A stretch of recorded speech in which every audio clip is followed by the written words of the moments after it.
Come to me, my children. Follow the sound of my voice to receive thy blessings. Unburden yourself. Ow! Ow! Ow! Ow! And welcome to the Church of Last Resort with the Dr. Reverend Jelly Roll. The Church of Last Resort, where your prayers are heard, your sins forgiven, and no matter what you believe, you won't believe this shit. And now, the Irreverent Reverend, the Dr. Reverend Jelly Roll.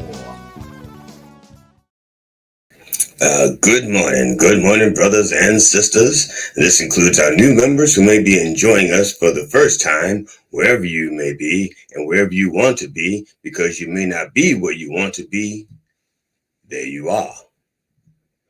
I am the Dr. Reverend Jelly Roll, and in my office, it's September 7th and 70 degrees and no humidity. And on the other side of this wall, it's 65 degrees with a 10% chance of rain because the other 90% already fell. You can do the math. That's 100%. There is a 100% chance that I am sleep deprived and dream depraved. Yes, indeed. Amen. So welcome to the Church of Last Resort. I am the Dr. Reverend Jelly Roll, PhD, DDS, ADHD, OBS, MCMLIX. People have also called me the racy reverend, the pervert pastor, the vile vulgar vicar of vice, the sexy shepherd, the missionary man, the minister of mischief, the wicked witness, the dirty deacon of doggy style, the frisky friar, the ass man abbot, the booty banging brother, the handsy high priest, Father Fistmas, the wicked I like to watch witness, the holy hoe, the divine dominating dominee, the depraved preacher, the minister of making love, the clergy of cunning conversation while eating pussy, and that nasty N-word. And right now, that nasty N-word is nap. Need one. Gots to have it. Good God, y'all. The point is that I come by many names and by many methods, and that don't come easy. So, brothers and sisters, as always, as every week goes, let us begin in the name of George Carlin, Robin Williams, and Richard Pryor. Can I get a fuck yeah? That's what I'm talking about. Yes, indeed. Now, before I begin the opening prayers, I want to thank everyone who prayed for my safe return from Michigan. There is a God. Yes, indeed. Those of you who prayed that I would die in a fiery car accident, there is no God. Now, while GD and I were driving back from Michigan,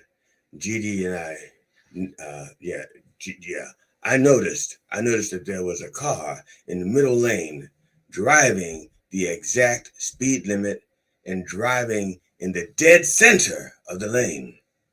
That's suspicious. So suspicious. You're just begging to be pulled over because that's how people with bodies or drugs or guns or both in the trunk of the car. That's how they drive. When you have contraband in your car, that's how you drive. The exact speed limit in the exact center of the lane, and you are begging to be pulled over. So we, since we're responsible citizens, we're driving roughly 10 miles over the speed limit. And so we are passing them on their left. And I notice when I look to the right, like that, there's a man, that the man behind the wheel is asleep. His head is against the window. His mouth is open. And there's drool coming down the glass. And I know that shit don't come out easy is what I'm saying. So I woke GD up and I showed him the sleeping man behind the wheel. And GD said, "It must be a self-driving car. Wish we had one." And I said, me too. Oh, and you left the turn signal on.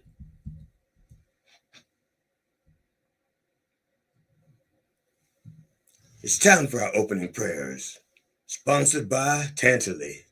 If you need an opening, Tantally has your opening needs. If you or someone you know is in need of an opening prayer by the Dr. Reverend Jelly Roll, please send your request in writing to the email address down below, the one that's scrolling across the bottom. And for those of you who do not have on your reading glasses, I'm going to tell you how it works. You get on your email machine and you type in DRREVJELYROLLE@gmail.com. Okay, and you put in the subject prayer or request for healing or request for prayer or request for forgiveness, and then you type in your request and then hit send. All right, that's how that works. It doesn't get much simpler than that. Okay, it could get simpler than that. You could have like a little voice thing that says, "Hey Siri," and right now everyone with Siri and their Siri's going, "Yes," and I'm sorry, I didn't mean to wake you up, Siri. So, and thoughts and prayers do work if you combine them. There's certain conditions apply. You'll find out. Now for our disclaimer. While all prayers are heard, not all prayers are answered when we want them to be. Some loopholes and restrictions may apply. Please bow your head unless you are driving your car. Well, if you have a self-driving car, it's okay. They only cause 1% of the car accidents on the road today, and they are less than 1% of the cars on the road today. And that is just close your eyes and let Jesus, not Tesla, do the driving while we pray.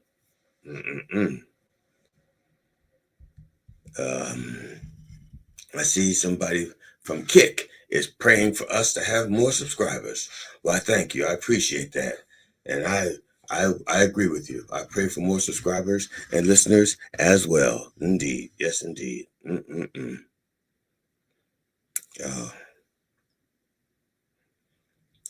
And I will pray for the kickboxers to go away. Yes, kickboxers.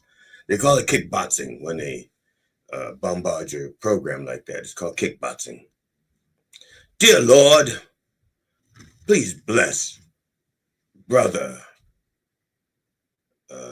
Dr. Donovan Kirkwood. Dr. Kirkwood, protector of South African rarest plants, has died. He was 54. Dr. Kirkwood was part of a team of botanists exploring the South African Jonkashek Mountains, searching for the Panean Formosa. That's right. Now, while Panean Formosa sounds like a drink that you would order in a Thai bar, it is actually a rare plant that you put in a drink that you would get from a Thai bar. Now, while in the mountains, Dr. Kirkwood slipped and fell. Cause of death was sudden stop syndrome, or SDS.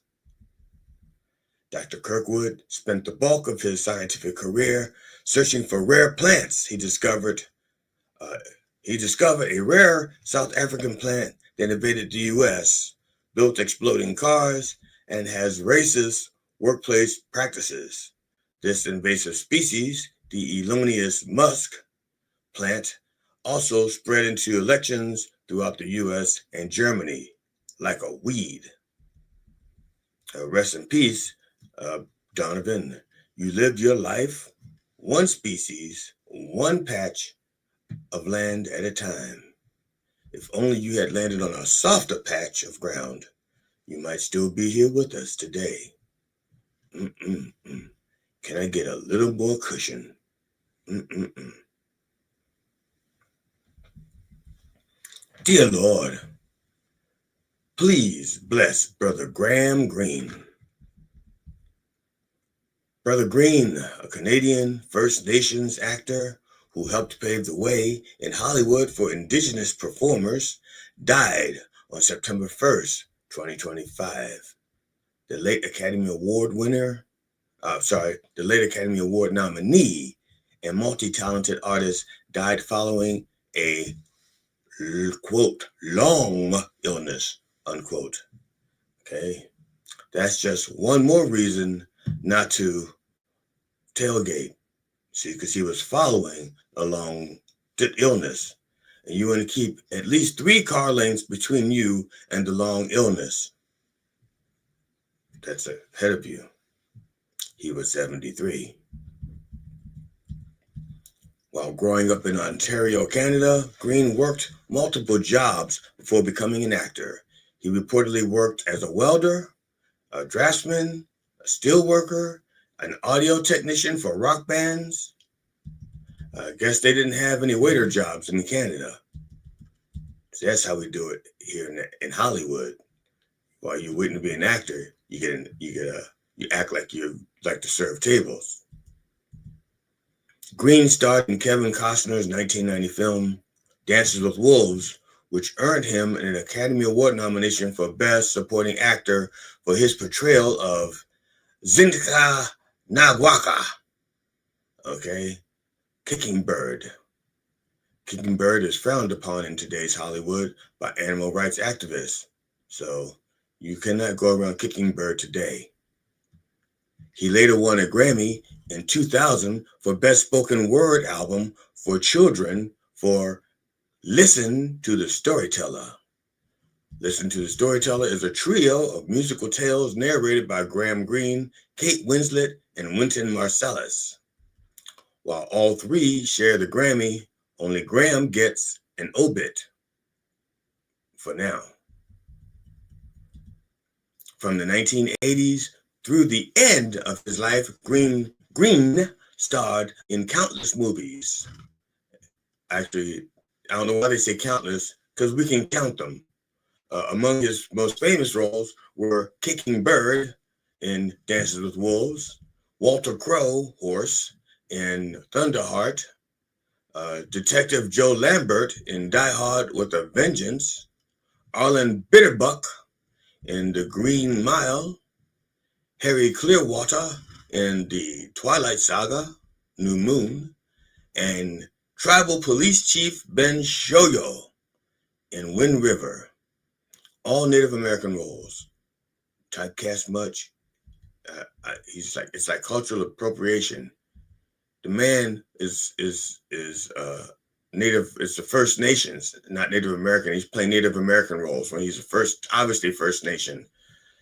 Lord have mercy. Greene's most recent film performance was in 2025's Sweet Summer Powwow. He will be shown after he died. Posthumous shit.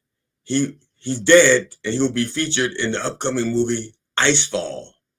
And I think in Icefall, Greene's body is deported to El Salvador, but is held up at the U.S. border because of 50% tariff on 50% tariff on fuck it. Take 3. I think in Icefall, Greene's body is deported to El Salvador, but is held up at the U.S. border because of a 50% tariff on Canadian goods, even if the goods have gone bad.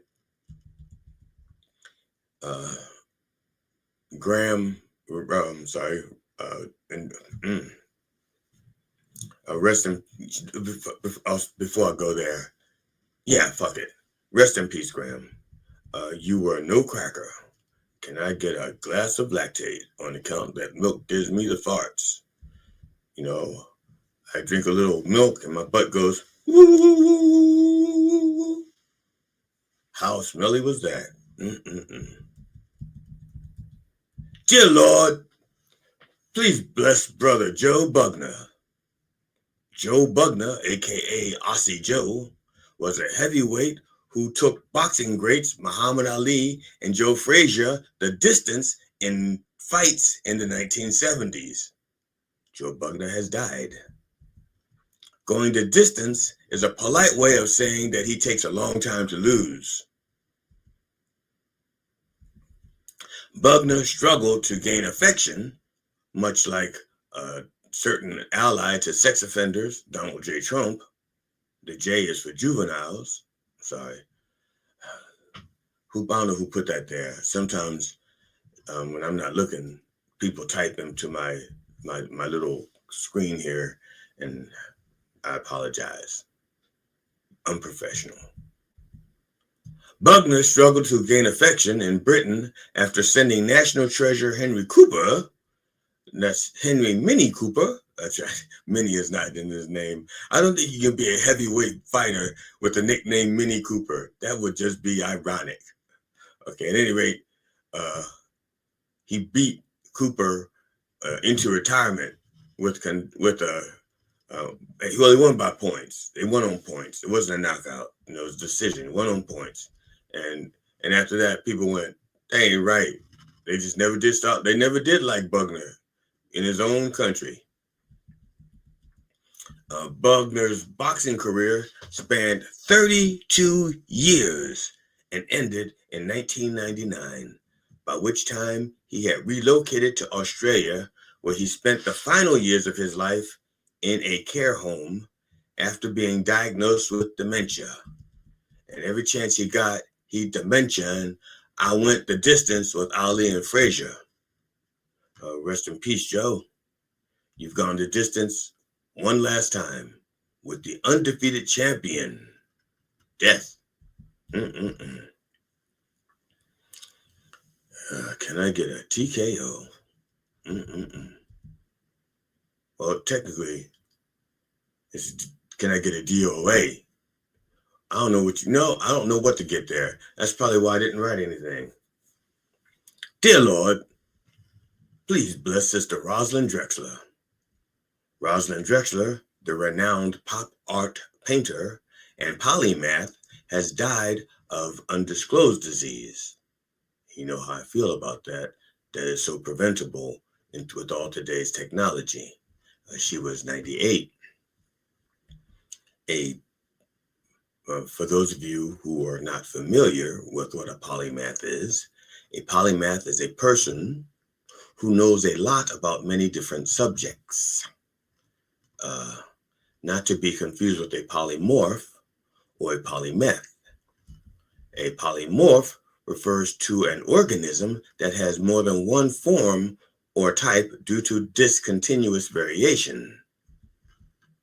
Like a butterfly and a caterpillar and a larvae. They're the same species, they just have different morphs. A polymath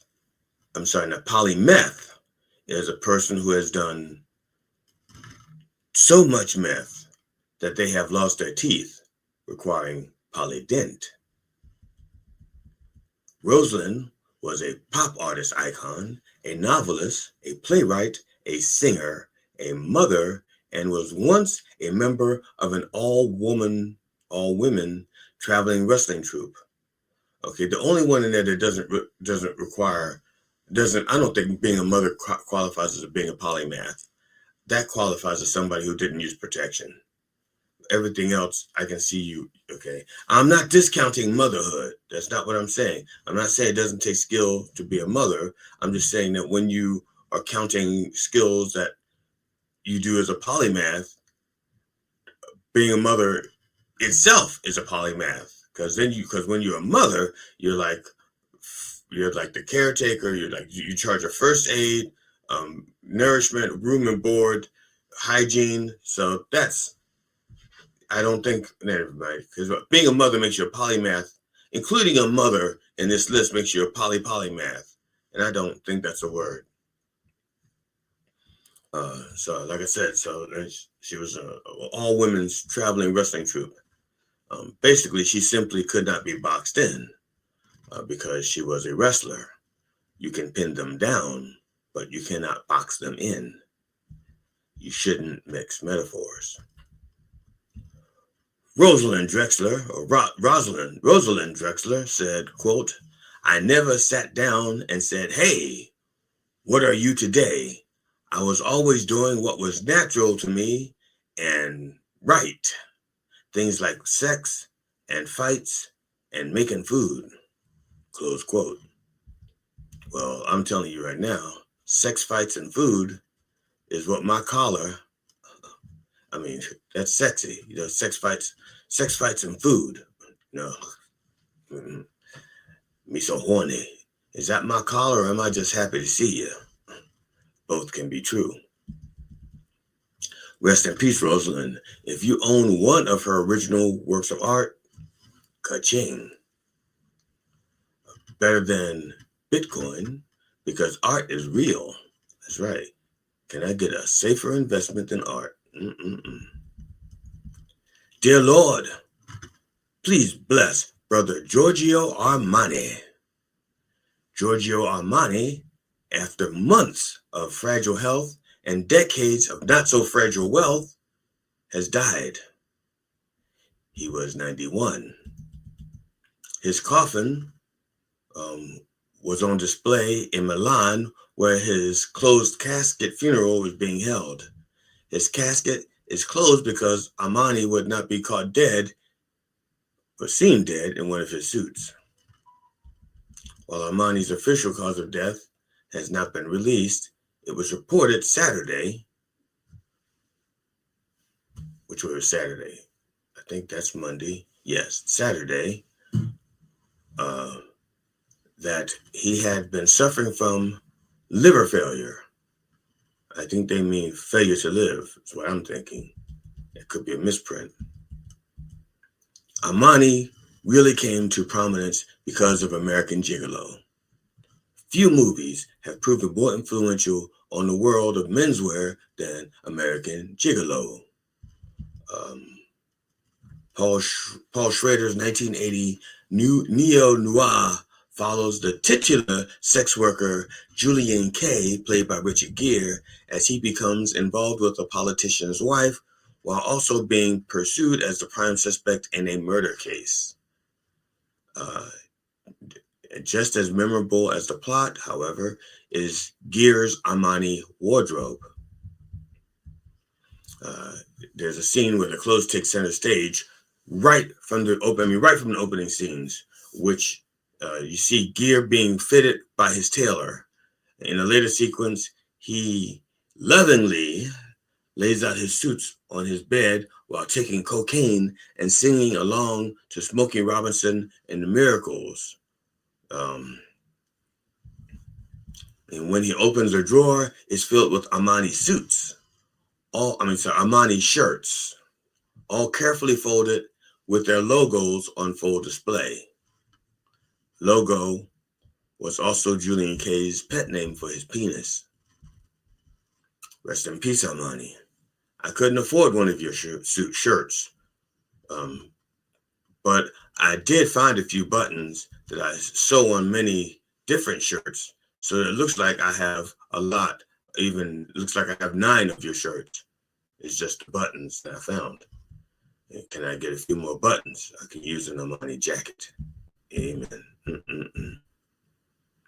Dear Lord, please bless Brother Robert J. Lifton. Robert J. Lifton, a psychiatrist who peered into some of the darkest corners of contemporary history, and there be some dark corners, some of them in the Oval Office, which has corners. They be fucking dark. Okay, this including Hiroshima, the Holocaust, the Vietnam War, and in search of lessons about individual and collective consciousness. He has died. He was 99.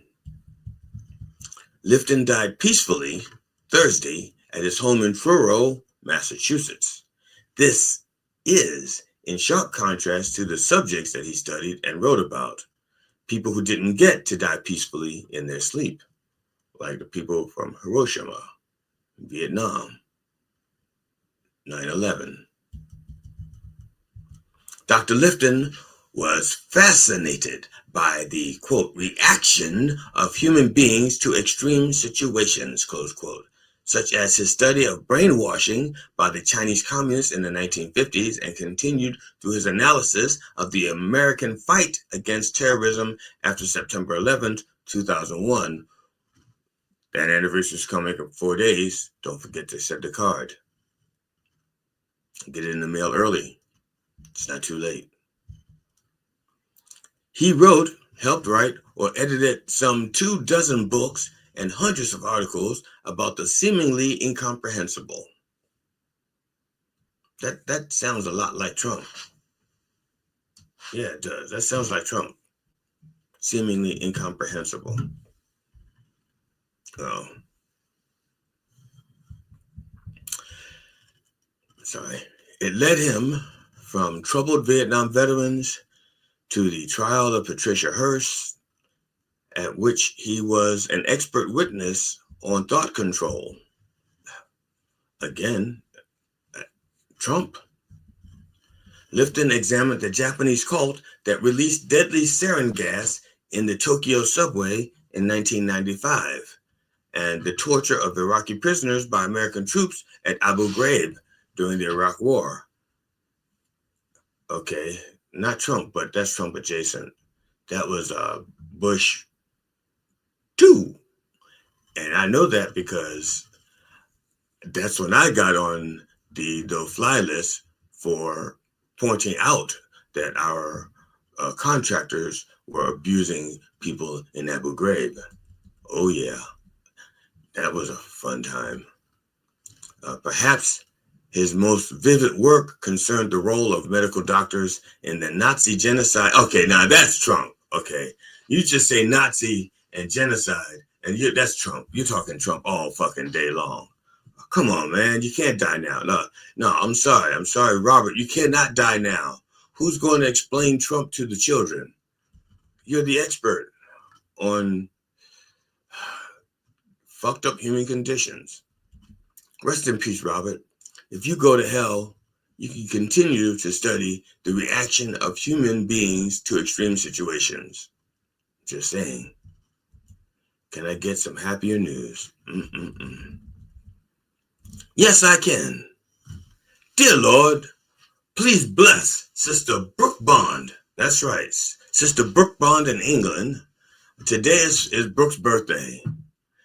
I have known and loved this young lady from her childhood up to now. Her entire life.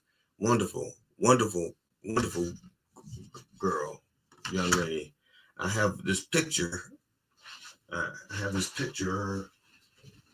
So I dropped it. Let me get it real quick.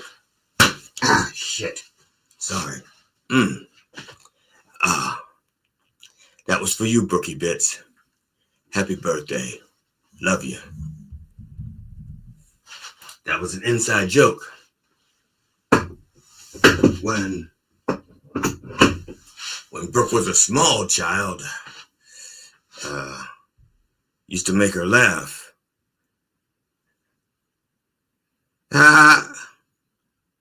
Oh, okay. That was Brookie Bits. She just responded. She says, I get that. Okay, here's the deal. Let me tell you. When she was a small child, she used to laugh every single time that she thought I hit my head on something. So I would walk around the house and I would bang my head on the door, bang my head on the table. I would drop stuff on the floor, bang my head on the chair, and she would laugh every single time. I mean, she's probably laughing right now. I just did it, and she's probably laughing right now. Bless you, bro. Bless you. Love you.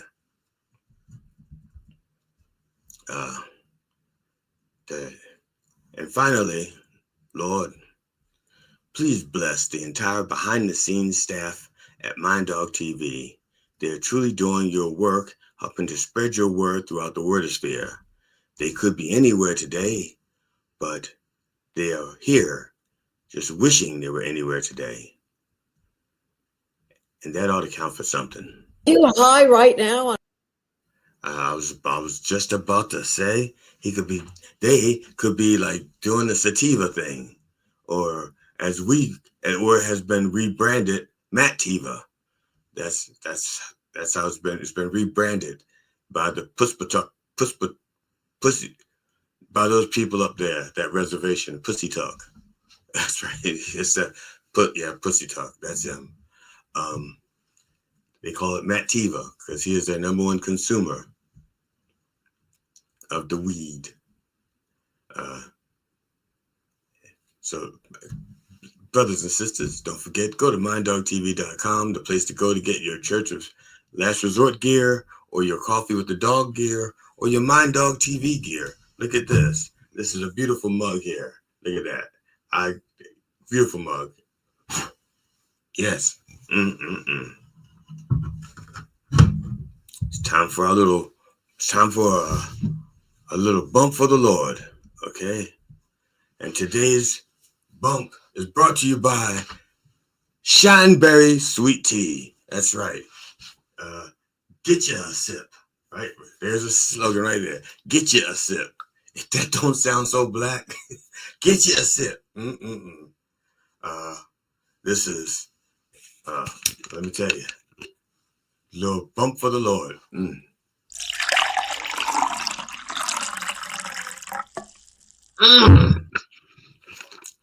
Oh, God. That is so sweet and so strong. It is so sweet, you could use it for syrup, and so strong, it'll burn a hole right through the pancakes. Good God. But they're a sponsor, so what can I say? They paid me in Shineberry Sweet Tea. I'd send a sample, but I really think it's illegal to ship. I think it also counts as hazardous material.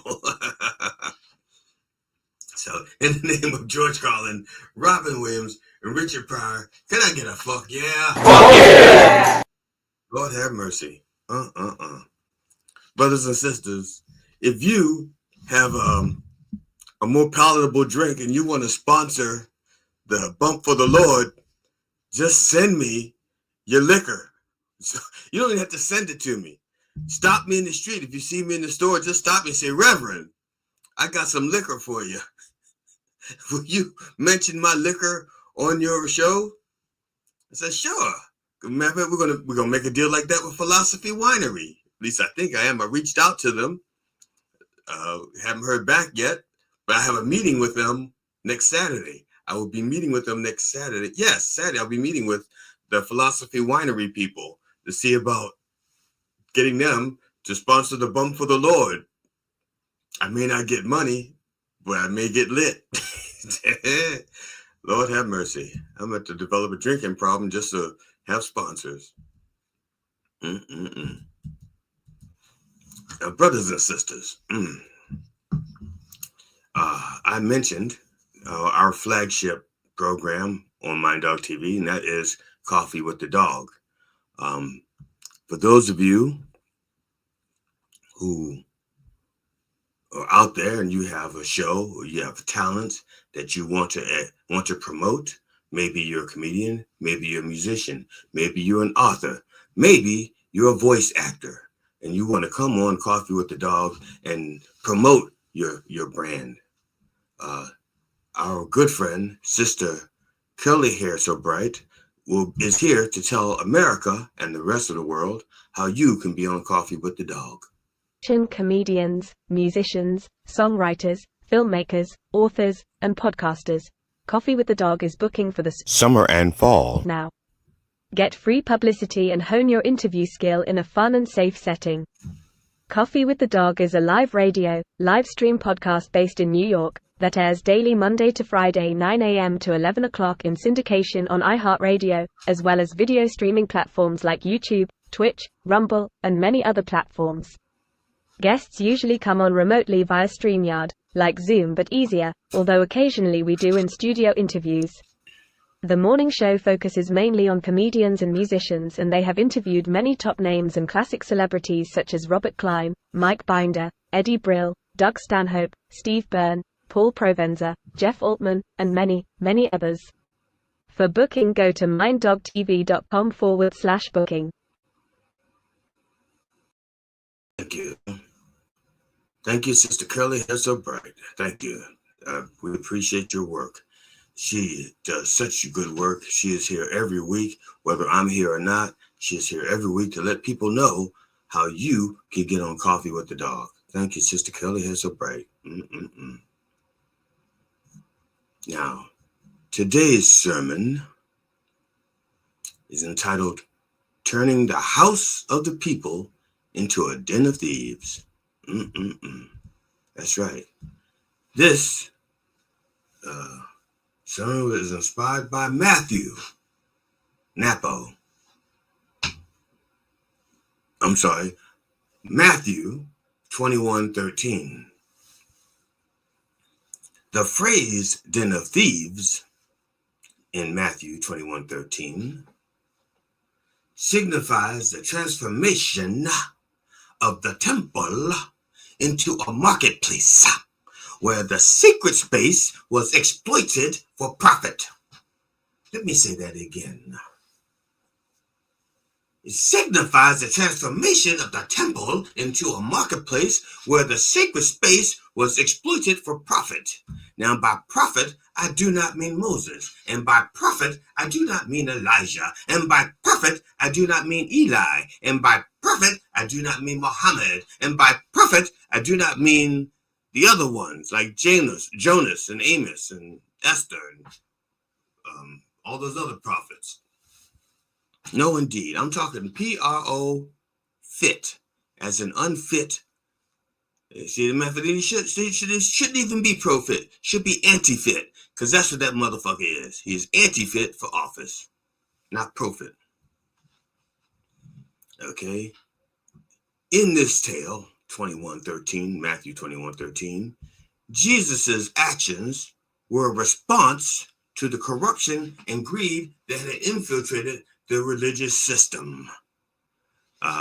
Now, you're saying, what was Jesus's actions? I'll show you.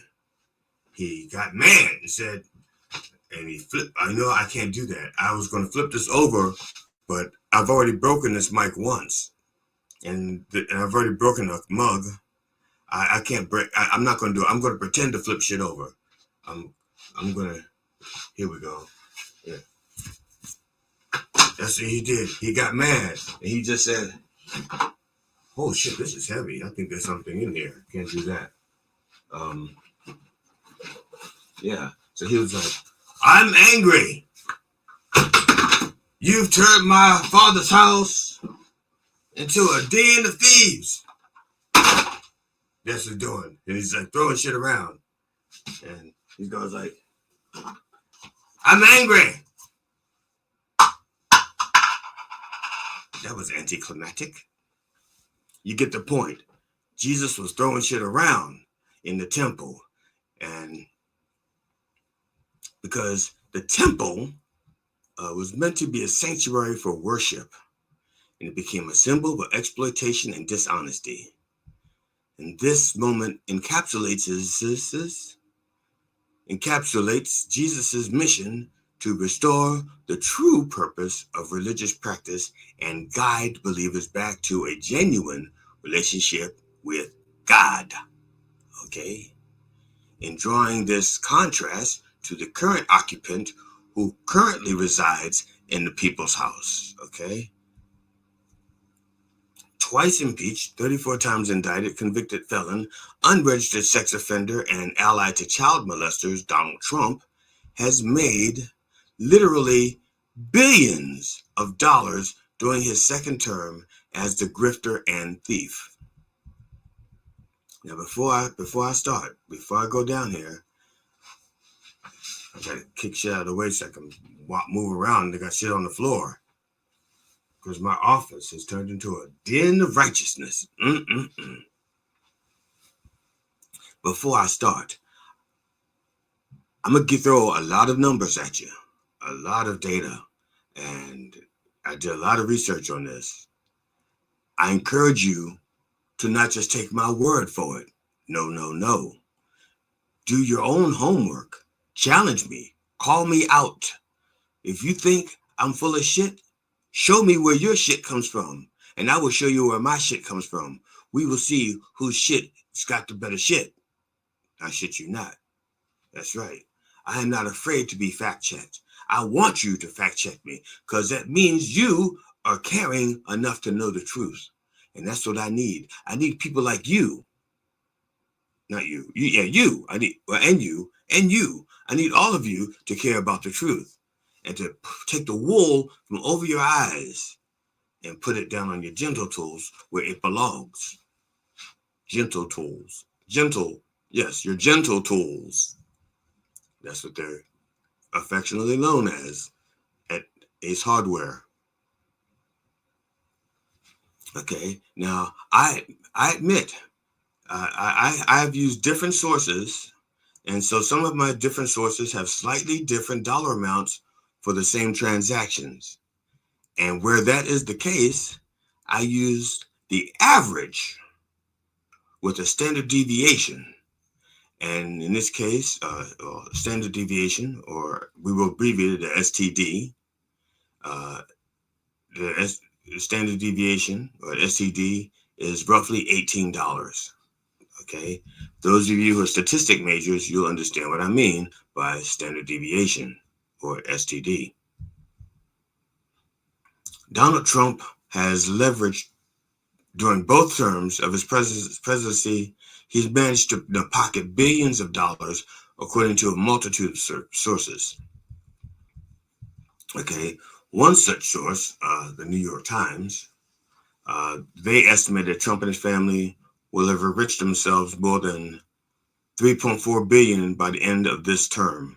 Okay, but they wrote that two or 3 weeks ago. Okay, and my estimate is going to be closer to $10 billion. Hence the $18 STD. Okay, and I'll tell you why my estimate is a lot higher. Again, they did their report 2 weeks ago, and a lot has happened since then. I'll tell you about it.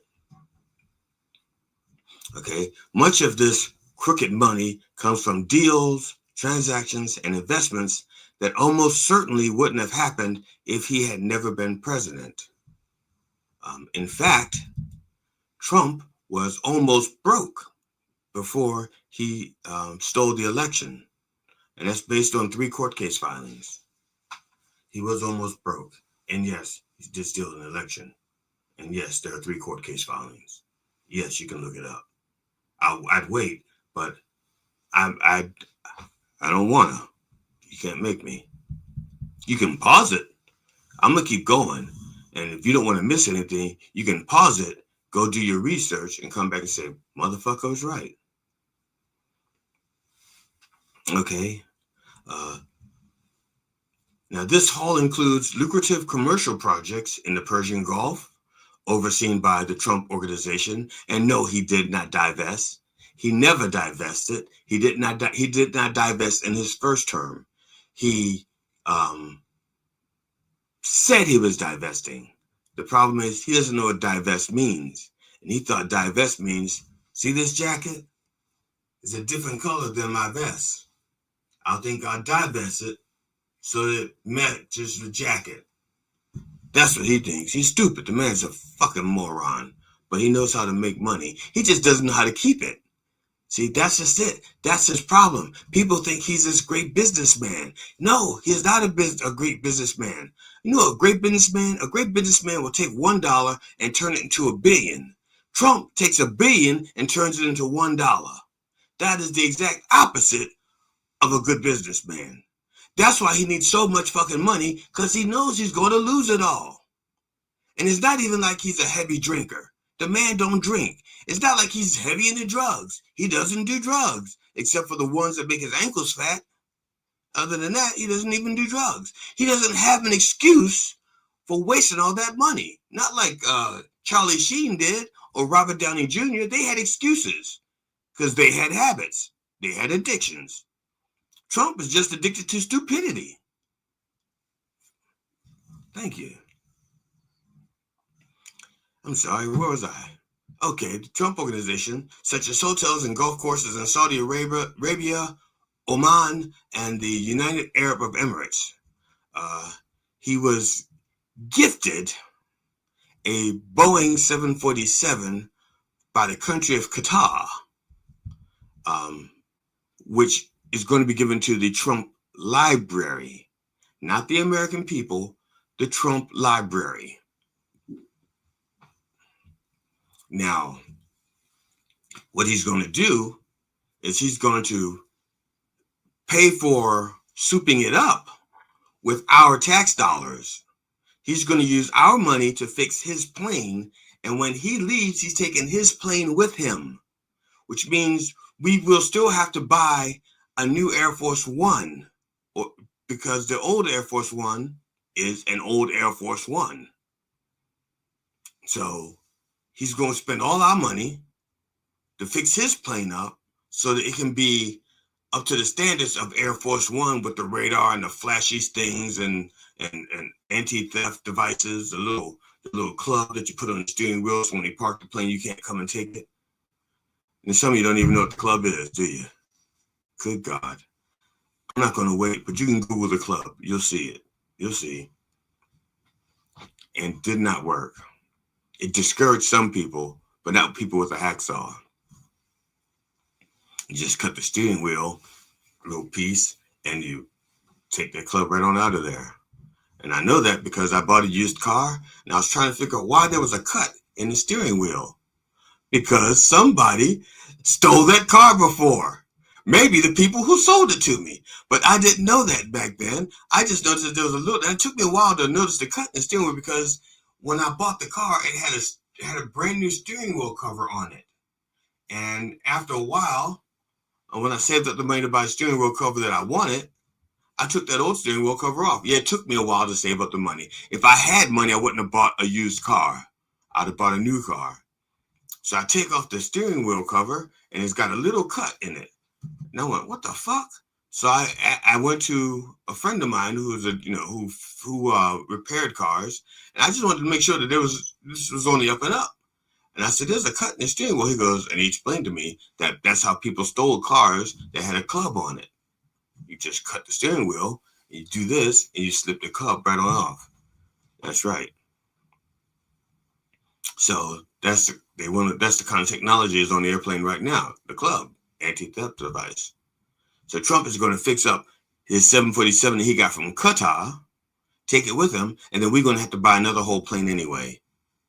Because that one's due for repair. It's due to be replaced, but it won't be ready for like 4 years, which means, and Trump doesn't want to fly in the old Air Force One, which has been just fine. Nobody shot his ass down yet. It hasn't broken down yet. And how many how many Boeing planes can say that?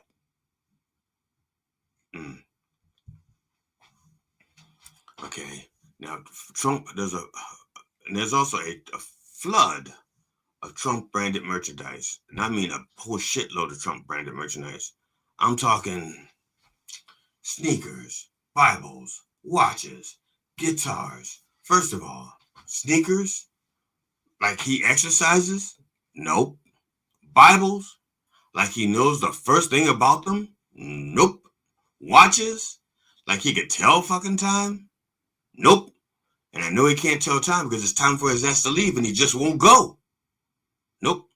Guitars, like that motherfucker knows the first thing about a chord. If he knew anything about chords, it'd be around his neck.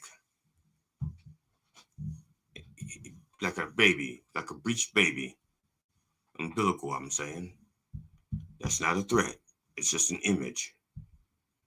An image of a cord, an umbilical cord. It's not a threat. It's called imagery. Trump's foray into the world of cryptocurrency and NFTs, and NFT is short for Nerd Wallet for Trump, also been extremely lucrative for the president and his family. The estimate is that Trump has raked in at least $320 million from his Trump meme coin in no smart no small part due to the president encouraging investors to buy it in order to be invited to a gala dinner. That's right. At his members club in D.C. in May after he was president. First Lady Melania Trump has a Melania meme coin. And that has pulled in at least $65 million in sales and trading fees. Again, that was as of a few weeks ago. Now, Jared Kushner, who received $2 billion from Prince Mohammed bin Salman, and I'm not calling him MBS. That's what you say to people who you want to make sound cool. MBS, GD Fenderson. You just use initials to make them sound cool. Okay, use the whole fucking name. Mohammed bin Salman, Saudi Arabian prince.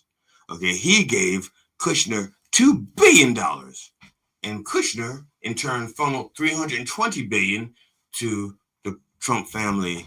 To the Trump family. That's right. See, that's how you buy a presidency and influence. No. The private members club in Washington, D.C., set up by the president's eldest son, Donald J. Trump Jr., with an eye-watering yearly membership fee of around $500,000, is cited as a potential addition to Trump's family pot. Oh, yeah. Now, and we're talking pot, big old pot belly right there. Trump Jr.'s work with online gun retailer Grab-A-Gun and venture capital firm 1789 Capital, and Trump Jr. has brought in nearly $20 million. Okay? The shit's adding up. It's adding up. Trump Jr. would have landed a similar gig in venture capital if his father was not president. He would not have gotten that gig. Remember that shit when they was talking about how Hunter Biden was capitalizing on the name of his father, and they were making such a big stink of that. And now that the Biden is gone, they continue to stink. Not the Bidens, but Trump and his family. They're continuing to stink, profiting off of their dad's name. Except for Ivanka. I think the only thing she's profiting off of is hush money. That's why she haven't heard anything from her. She's making money off of hush money. Bless you, honey. Just so you probably didn't hear that. My wife just sneezed, but she heard it and I heard it. You may not have heard it, but I have to say it. If I don't bless my wife when she sneezes, what the fuck am I doing being a minister? That's the whole point of being married to a minister, is when you sneeze, you get good blessings. Otherwise, she would have married me. She married me for my blessings. That's right. I bless big. Yes, I do. Okay, elsewhere, Trump is reported to have earned $125 million in extra profits since he first became president from Mar-a-Lago in his Florida resort and second home, which frequently hosts events and fundraisers for the president.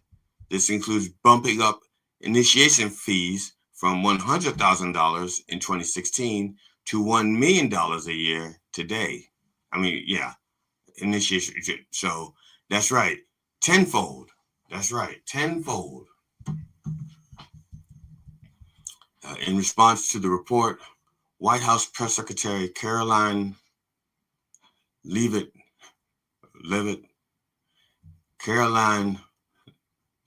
to Trump to tell her more lies, and she just repeats them. Told the Daily Beast, quote, "The media's continued attempts to fabricate conflicts of interest are irresponsible and reinforce the public's distrust in what they read." No, you lying reinforces the public's distrust in what they read. Stop lying, bitch. Stop lying and we start trusting. That's simple math. Simple polymathematics. Now, neither the president nor his family have ever engaged or will ever engage in conflicts of interest. Oh, Lord Jesus Christ. I'm so sorry. That's fucking lunacy. Just for the record, okay? On Monday, that would have been Labor Day. On Monday, Labor Day, how fucking ironic is this? On a day to honor laborers, Trump made more money than all of the laborers that we were celebrating on that day combined. That's right. As I was saying, on Labor Day, Resident Trump's family earned more than $5 billion on that one day on paper, because this is cryptocurrency, okay? They launched their cryptocurrency venture on that day, okay? And it went public, $5 billion one day. That's right. On a day that the laborers didn't even earn $5 billion combined. Now, a token, and I'm not talking about black people, there are tokens around him, like Byron Donald and Tim Scott, but we're not talking about those tokens. This is different. I'm talking about tokens like in Bitcoin, okay? Token from World Liberty Financial, the crypto business co-founded last year by Trump and his sons, is trading publicly now. That's where the $5 billion comes from, okay? Now, all right. And just because Jesus isn't here to overturn the tables in the temple doesn't mean that there isn't some serious thieving up in that den. That's right. There's some serious thieving up in that den. Now, I'm not asking for a cut. I'm asking that this bullshit be cut out, okay? And it's up to us, all right? It's up to us. Look to your left, look to your right. I'm sorry, I can't think of a good middle analogy.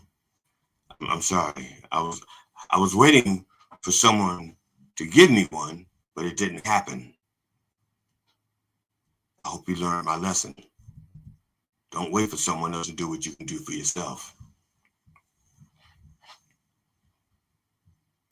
We got to get those thieves out of our house. Amen. Brothers and sisters, I would like to talk about my friend G.D. Fenderson. He is available for comedic gigs. You can rent him for that and other things. Just go to gigsalad.com, gigsalad.com /GD Fenderson. Here's a small sample along with a QR code you can scan. I don't know how you're going to do it. If you're watching it on your phone, I don't know how you're going to scan it, but go to gigsalad.com /GD Fenderson. And here's a little. My wife says to me, I can do that if you like. I'm like, traps. I said, no.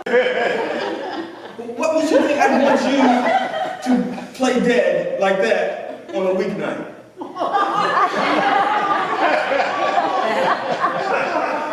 It was a Wednesday for Pete's sake. I had to go to work the next day. And besides, where was this cooperation 15 years ago when I was still young enough and limber enough to do the things I wanted to do in bed? All of a sudden she's going to say, anything you want to do in bed, I'm fine with. It's like, yeah, now? Now there are consequences. I could pull something out, pulling something out. And besides, if I do what I really want to do in bed, oh, she's going to be pissed. Yeah, I'm going to tell you right now, she's going to be pissed. Because we're going to have to clean up the whole bedroom. We're going to have it sanitized. Because, I'm going to tell you now, the sheets are going to be stained, the headboards are going to be stained, the walls are going to be stained. That's right. Because when I eat spaghetti in bed,